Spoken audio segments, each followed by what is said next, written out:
recording gone? Okay. Hey, what's up, guys?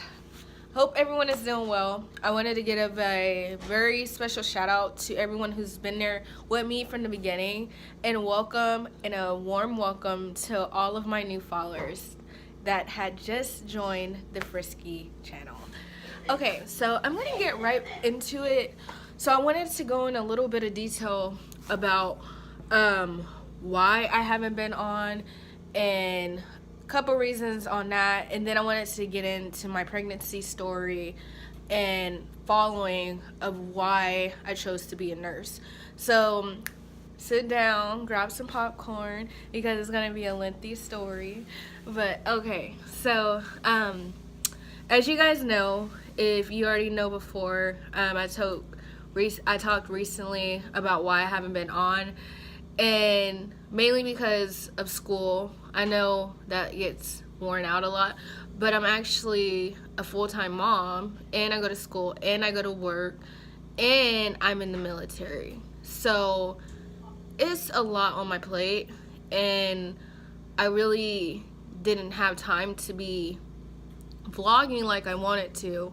So that was part of the reason why I haven't been on a whole lot, but I'm trying to change that. I'm trying to vlog more. I'm trying to put more content out.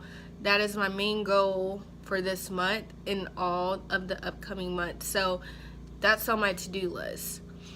In school, so these classes, like, I never really had a problem with school. Like, I get good grades. Like, I'm not really under pressure since I've been in school, but this semester it's been really hard, and I don't understand why, but I know I'm getting into the medical field, so that explains it more in detail. Because I recently, about a year ago, I changed my degree, my major to I changed it from social work. I was gonna be a social worker, and I changed it to become a nurse, and I go into that a little detail later. But I realized how much harder it is to become a nurse, just because of the dedication and the commitment that you have to sacrifice for this degree, because if you don't, you won't make it. And I'm just telling you that straight up. Like, it's not one of those degrees where you can just fly through it and then everything will be okay. Like, it does not work like that. You have to sit down and take time for everything, because it's hard work and you can't just swallow it. Like, it's a hard pill to swallow. So you have to have a reason of why you want it, and you have to keep prayer in your main corner, because it gets stressful and it's attacking me by full force, and I didn't realize how much work you think you're doing, and then you have piles of work still on the back end that you need to pick up, because you think, oh, since I'm done with this assignment, like, I'm good, and now I just need to study. No, you have like 5 more assignments, and then on top of that, continue to study, and then next thing you know, it's an exam coming up.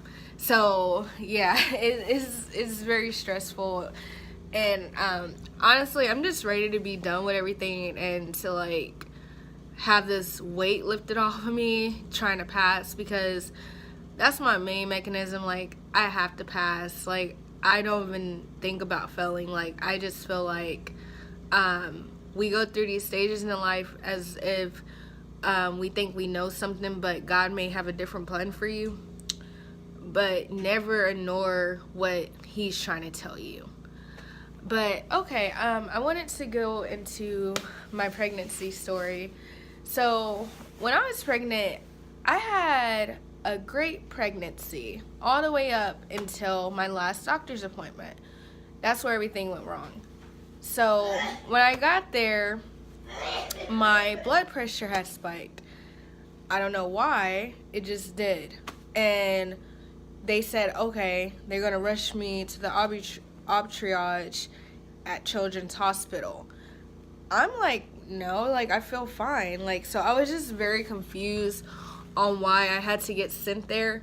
And they took my IV, they took my blood pressure, and the next thing I know, I was admitted into the children's hospital.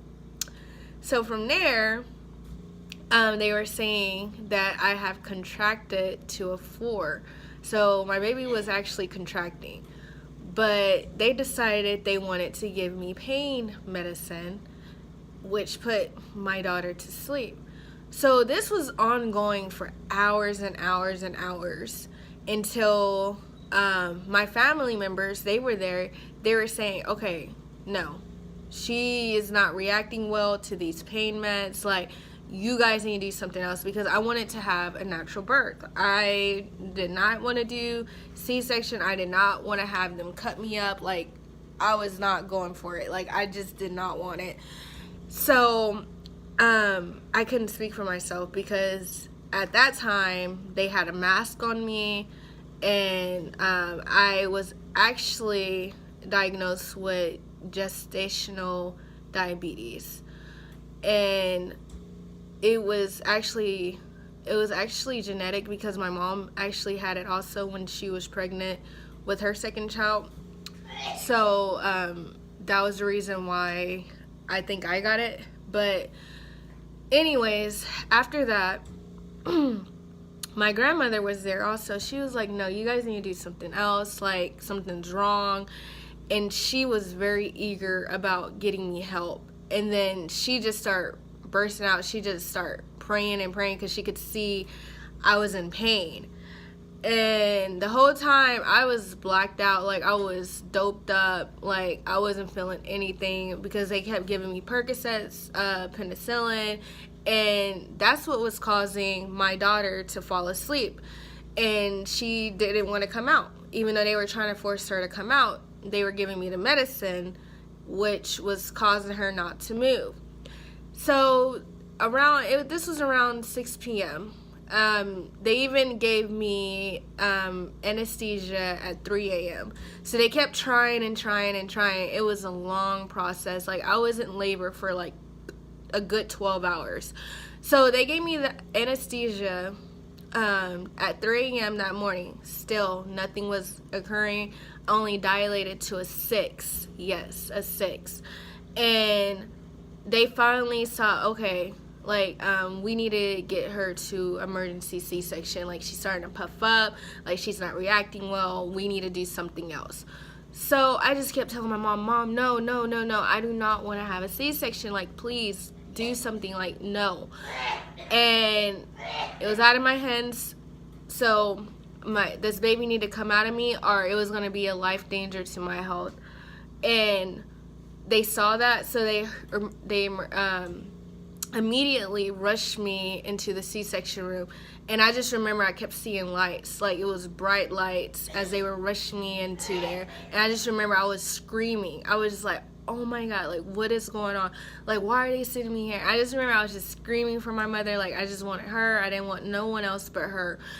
But she didn't get to come with me. It was actually my child's father at the time that was there with me. And he was there with me. And I just remember I could feel them, like, in my insides. And I would just start screaming even louder. And then, because you remember before they gave me that anesthesia at 3 a.m., this is already 6 p.m. So that medicine had worn off. And I could, like, feel that it was horrific.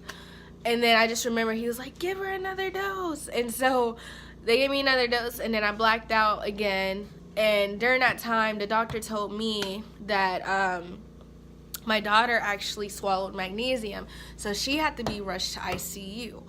And as she was being rushed to ICU, they took me back to my birthing room. And I didn't get to see her until about 30 minutes after, and then they rushed me up to the ICU with her. And then they brought her back down, and then everybody got to see her. It was actually over 30 people in my birthing room. Like, it was a lot of people there when I remember. And I just remember I did not want all them people in there. Yeah, I was just like, no, get away from me. Who called you? Why are you here? Like, no. But it all turned out really nice. Thank you, from the grace of God being there with us. And I was actually in there for a week because they still needed to examine my daughter to make sure she didn't have any other birth defects that went along